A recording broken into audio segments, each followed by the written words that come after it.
72 घंटे बाद पीएम मोदी लेने वाले इतना बड़ा फैसला कि हिंदुस्तान की सियासत में सुनामी आ जाएगी। केरल, बंगाल, राजस्थान सब मिलकर मोदी को कोसेंगे, पर महंगाई से त्रस्त जनता कहेगी वाह मोदी जी वाह। पेट्रोल की कीमतें इतनी कम होंगी आप सोच भी नहीं सकते। 3 दिन में 33 रुपए लीटर हो सकता है सस्ता।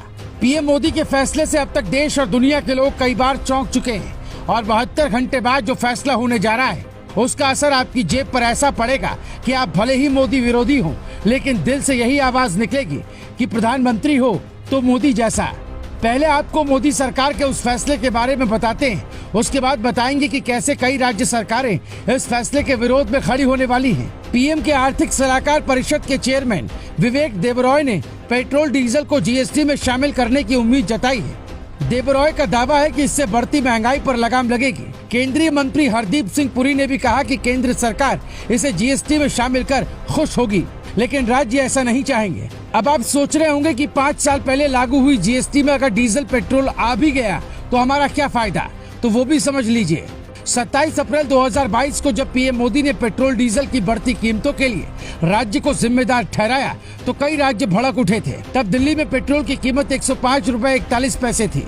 पेट्रोल का बेस प्राइस 56 रुपए 32 पैसे, माल ढुलाई में आने वाला खर्च 20 पैसे, डीलर कमीशन 3 रुपए 86 पैसे, एक्साइज ड्यूटी यानी कि केंद्र सरकार का टैक्स 27 रुपए 9 पैसे और वैट यानी राज्य सरकार का टैक्स 17 रुपए 13 पैसे था। वैट और एक्साइज ड्यूटी को मिला दे जो 44 रुपए 22 पैसे टैक्स 1 लीटर पेट्रोल पर राज्य और केंद्र सरकार लेती है। यही अगर जीएसटी में शामिल हो जाएगा तो इसका निर्धारित टैक्स स्लैब होगा।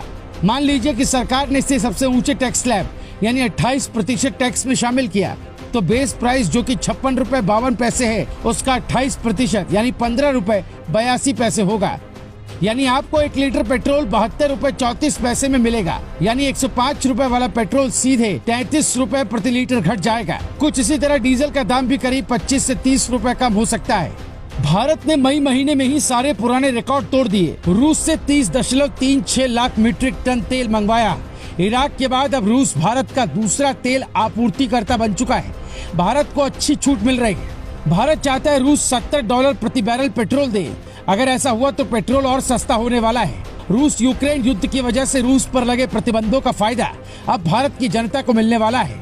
अब अंतर्राष्ट्रीय बाजार में तेल की कीमतें बढ़ेंगी भी तो आपको ज्यादा महंगा पेट्रोल नहीं खरीदना पड़ेगा। कुछ दिनों पहले भी मोदी सरकार ने एक्साइज ड्यूटी कम की थी, लेकिन कीमतें उतनी कम नहीं हो सकी जितनी होनी चाहिए। ऐसे में महंगाई पर लगाम लगाने के लिए मोदी सरकार इस बड़े फैसले पर विचार कर रही है। 28-29 जून को चंडीगढ़ में होने वाली जीएसटी काउंसिल की बैठक में इस बात पर फैसला हो जाएगा कि 5 साल बाद जीएसटी के दायरे में डीजल पेट्रोल को रखा जाए या नहीं। अब आप सोच रहे होंगे कि ये तो जनता की भलाई का फैसला है, फिर केरल, बंगाल और राजस्थान जैसे राज्य इसका विरोध क्यों करेंगे। दरअसल राज्यों को पेट्रोल डीजल से सालाना 2 लाख करोड़ रुपए की कमाई होती है। अब जिन राज्यों में बीजेपी की सरकार है वहाँ की सरकारें तो इस फैसले को सहन कर लेंगी, लेकिन केरल, बंगाल, राजस्थान और छत्तीसगढ़ जैसे राज्य जहाँ बीजेपी के विरोधियों की सरकार है वो जरूर चिल्लाएंगे कि मोदी ने हमारा खजाना खाली कर दिया। जबकि सच ये है कि सरकार का खजाना जनता के लिए ही होता है और पीएम मोदी की हर योजना में आपको इसकी झलक जरूर दिख जाएगी। जब देश की जनता 100 से भी ज्यादा रुपए लीटर पेट्रोल भरवा कर त्रस्त है तो क्या उसे इसका लाभ नहीं मिलना चाहिए।